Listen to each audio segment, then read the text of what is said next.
Ireland, island of the setting sun, land of legend, land of beauty, land of mystery. The people who inhabited this country thousands of years ago used sophisticated stone technology and ritual practices to enshrine their scientific and spiritual beliefs immortally in stone. Ireland retains a mystical allure. Its landscape is rich in colour and life, and in every corner there is beauty. It is a land of myth. Timeless stories crafted in the distant yesteryear tell of great warriors, heroes and gods.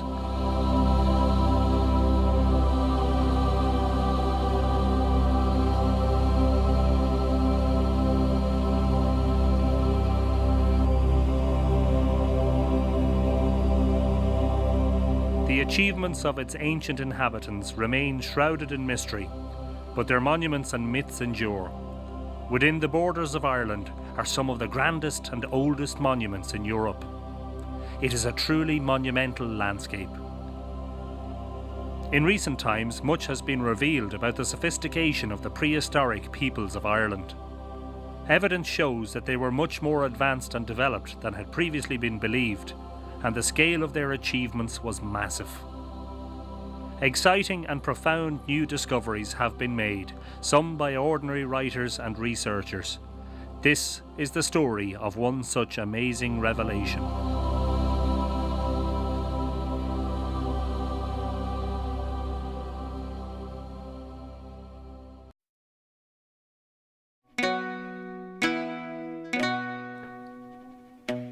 The High Man was discovered by Drogheda artist Richard Moore, who has spent a lifetime painting the monuments and landscapes of the Boyne Valley.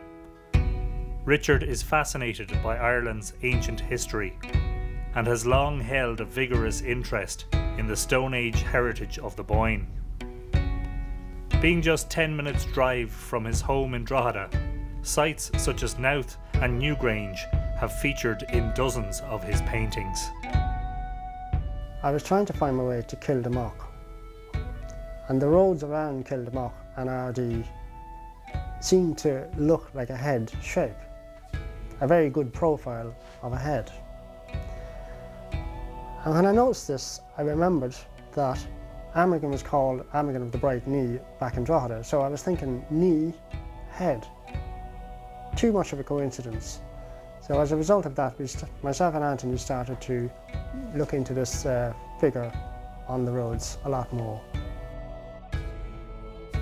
I was talking to a local historian and about this figure, and I mentioned the area of this Ferrad thing, and she said, "Do you not know what that means?" And I said, "Why, what does it mean?" She said, "It means high man or tall man."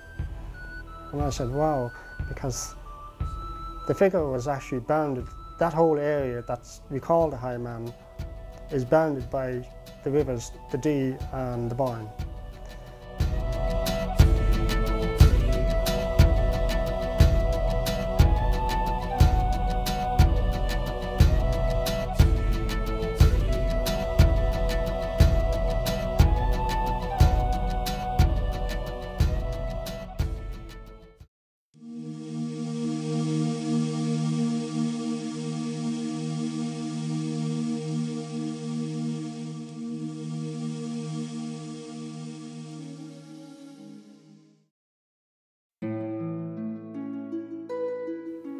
The Boyne is Ireland's foremost river in terms of its mythical and historic significance. It was onto these shores that the builders of Newgrange came in from the sea. It was along these banks that some of the greatest monuments were built, and some of the most fantastic legendary happenings occurred. The Boyne is a cosmic river of sorts, having the same name as the Milky Way, whose myriad of twinkling stars were seen in ancient times as a heavenly river. Near the mouth of the Boyne, overlooking the sea, are two large standing stones, placed here deep in prehistory. The larger of the two stones, which is nearly 2 meters high, has a flat edge which points to Rockabill, an island out in the Irish Sea. This is where the sun rises on winter solstice. So Baltray shares a unique solstice link with Newgrange, further upstream in the valley of the Milky Way.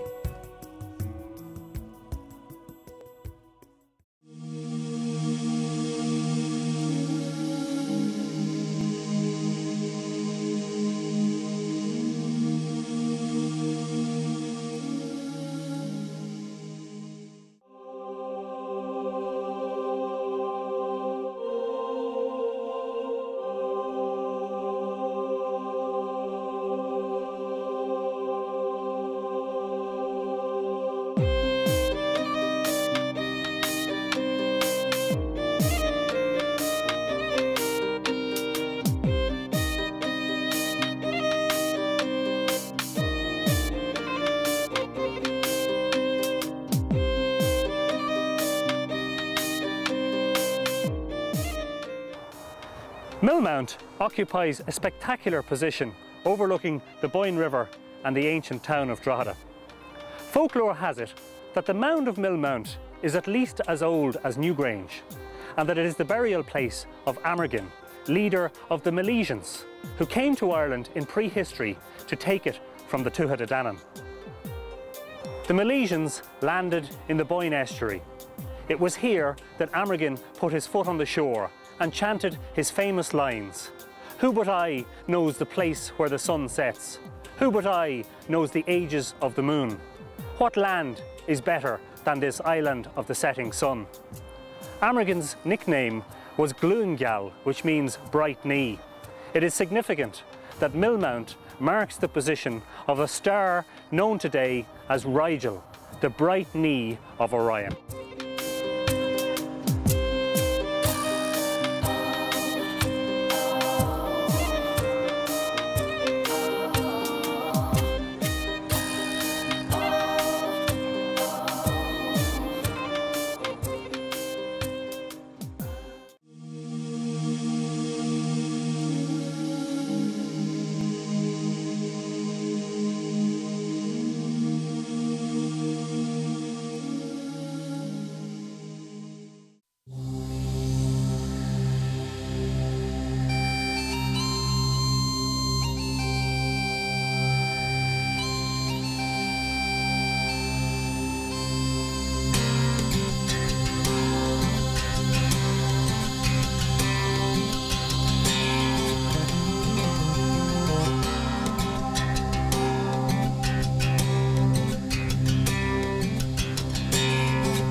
I've lived in the Boyne Valley pretty much all my life, and one thing that's fascinated me since I was young was that people have lived in this valley for 6,000 years and maybe even more.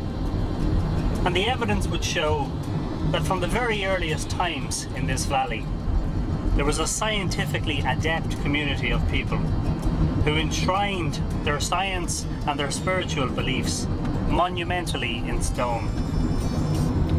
Their remnants survive today, millennia after they were first constructed. It really is an extraordinary achievement.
Dowth is probably the oldest of the three great Boyne Valley passage mounds.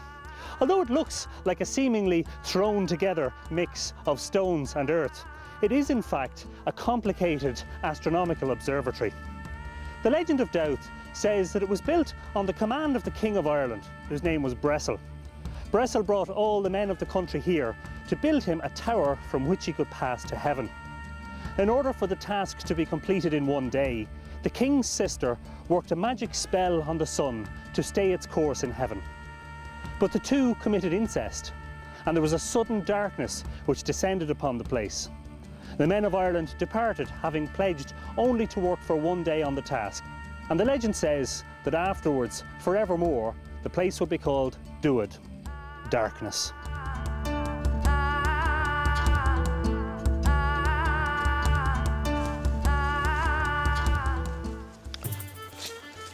These giant curbstones encircle Doubt, just like they do at Knowth and Newgrange. The number of stones here is estimated to be 115, which is a very interesting number. It is half of the number of lunar months in an 18.6-year cycle of the moon. It seems, from the legend and the construction of the site, that Doubt may have been used in the calculation of lunar eclipses.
Newgrange is Ireland's most famous Stone Age monument. It was constructed over 5,000 years ago. On the dawn of winter solstice, a beam of light from the rising sun penetrates the roof box above the entrance, down through the long, narrow corridor into the central chamber. Newgrange may also have been used as an observatory for tracking the movement of the moon and the planets.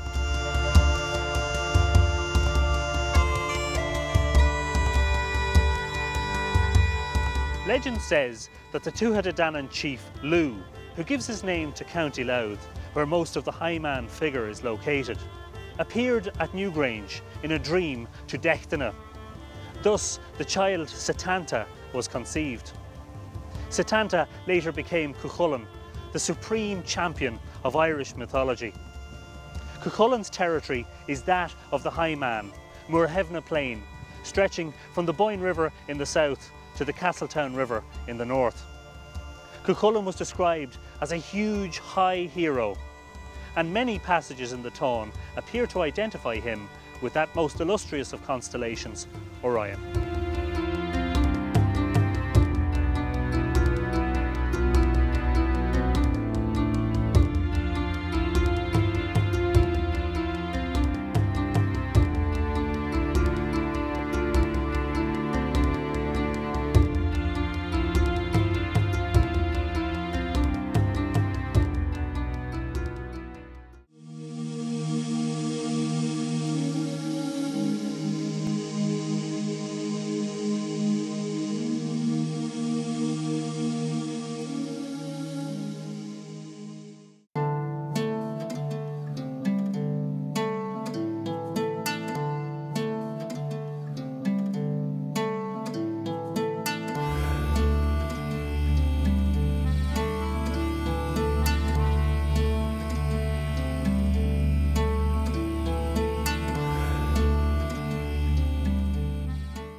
Knowth is one of Ireland's supreme archaeological treasures. It is one of the most multifaceted ancient sites in the world, and excavations at this monument complex took 4 decades to complete. On its stones are carved the intricate etchings of a society seemingly fascinated with the heavens. At Knowth, one can see suns and moons and stars, a plethora of cosmic art picked out meticulously on hundreds of stones.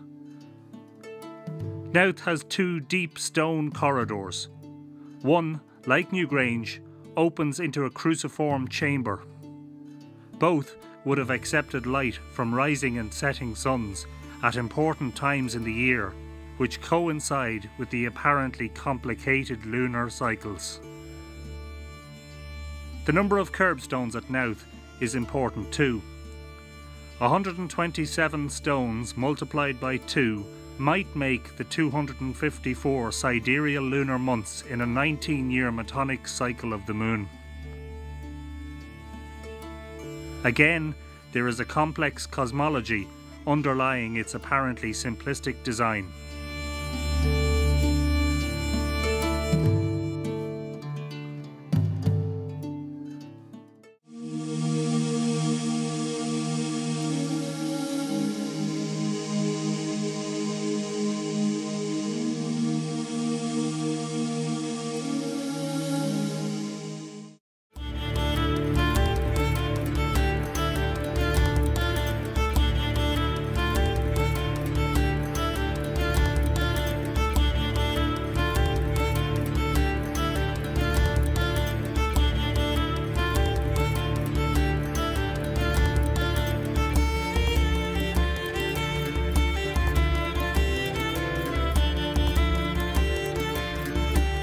The Hill of Slane is most famous as being the location where St. Patrick lit the Paschal fire, announcing the flame of Christianity to the people of Ireland, in direct contravention of the laws of the king at nearby Tara.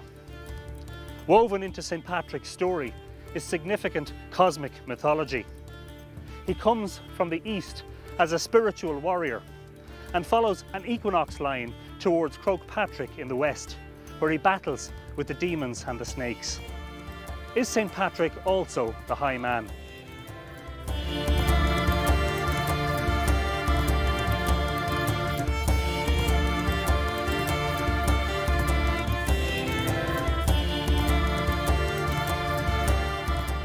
Behind the Christian ruins on the hill, there is a large mound, said to be the burial place of an ancient king called Sláine.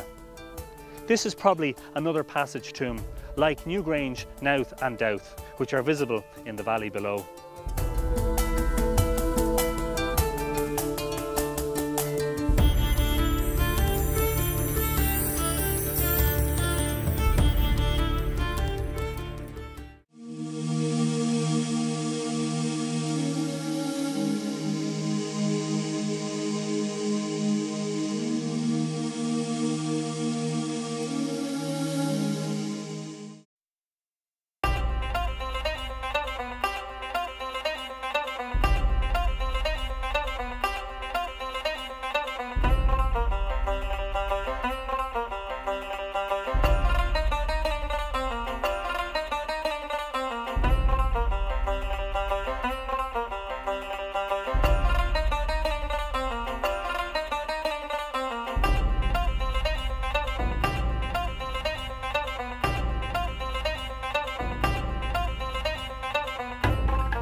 Today, Mount Oriel is home to modern communications equipment.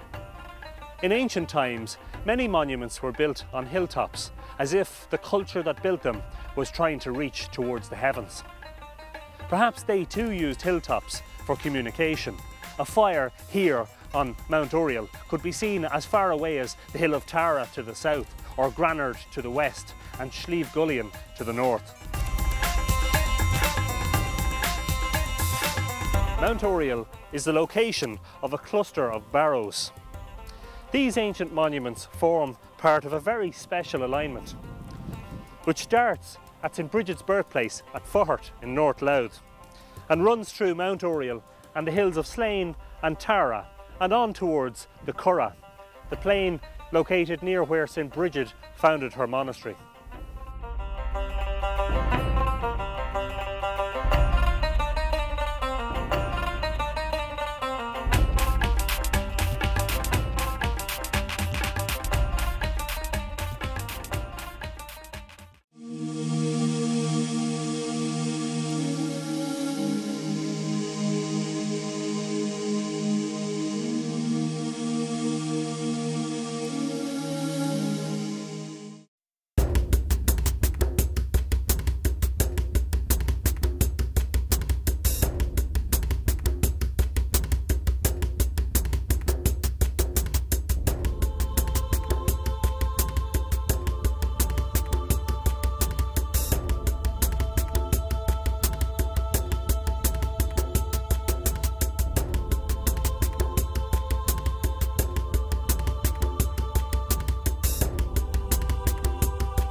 One of the most famous battles of Irish myth is the epic duel between Cuchulainn and his friend Ferdia, fought along the banks of the River Dee, here in Ardee.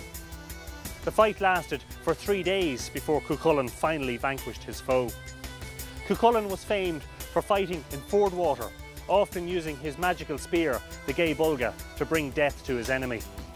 It is more than coincidental that the high man figure appears to stand in a river, as if replicating that giant hero of the Táin.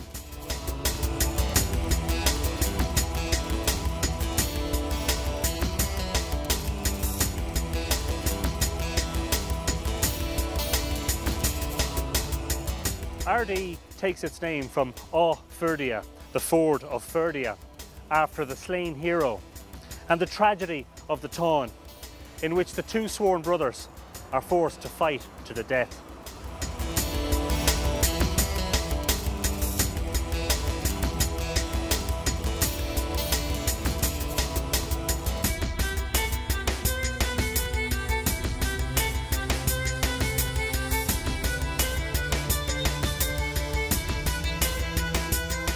The imposing Castleguard Mount, here on the outskirts of Ardee, takes its name from Cashel Guhard, the stone fort of the High Voice. It is located at the forehead of the High Man. It may well be of the same antiquity as Newgrange and the Boyne Valley monuments.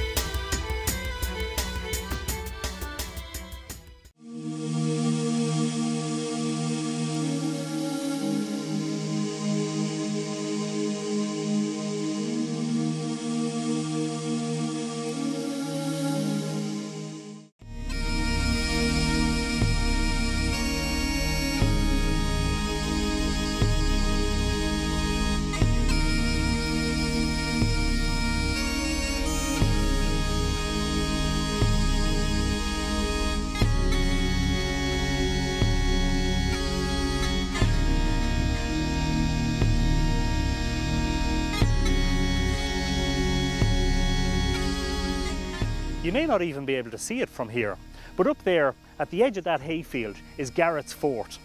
Although Garrett's Fort appears to be an ordinary ring fort or rath, it has an extraordinary myth attached to it. That legend says that under the ring fort, in a secret chamber, lies a sleeping army with Earl Garrett at their head, waiting to be roused for the last great battle. They will be awakened by a red-haired, six-fingered hero who will come and pull a sword from the wall of the chamber. Other variations of the story say the army's commander is none other than Finn MacCool, or one of the Tuatha Dé Danann chiefs, said to be waiting in the chambers and raths of Ireland for the last great war, in which they will come out and fight for the country's glory. Garrett's Fort is located near the mouth of the High Man. Is it his voice that will rouse the sleeping army?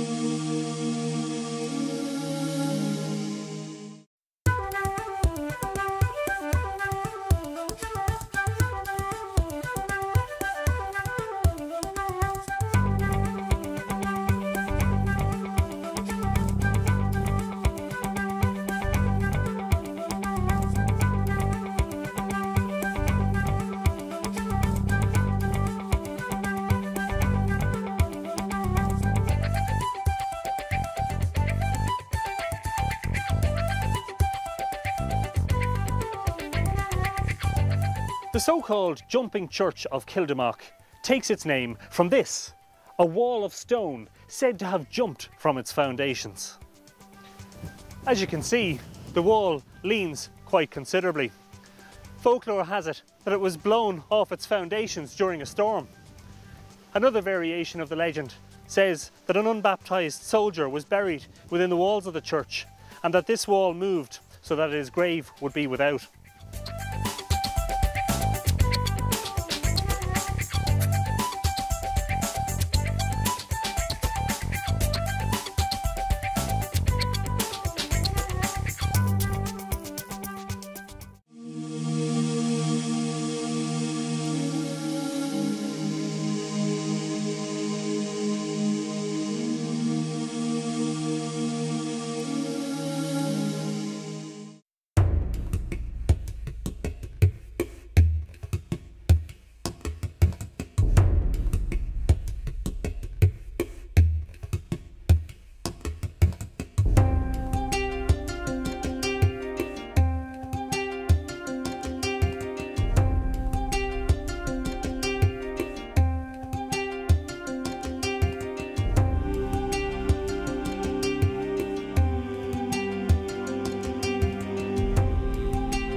There, hidden among the trees, is Motaloo, said to be the burial place of the Tuatha king, Lugh Lobfada, Lugh of the Long Arm.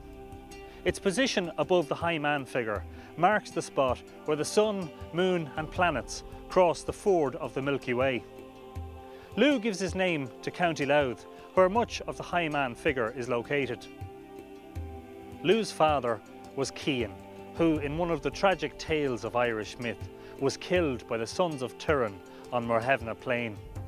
Lugh's son, of course, was none other than the warrior Cuchulainn. It is interesting that the name Lugh Lobfada could mean light of the steady hand. The time of year when Orion grasped the sun in his hand would have been considered a very important date.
These imposing ruins are all that remains of Mellifont Abbey, which was at one time the largest Cistercian abbey in Ireland. The name Mellifont means honey well or fountain of honey. Magmell was one of the ancient names for the Irish paradise located among the stars. Other names included Tir na nÓg, the land of youth, and Tir na Meo, the land of the ever-living ones. The location of Mellifont on the High Man figure is suggestive of the mysterious Orion Nebula. Perhaps the ancients saw the Orion Nebula as being Nectan's well, from which the Milky Way flowed.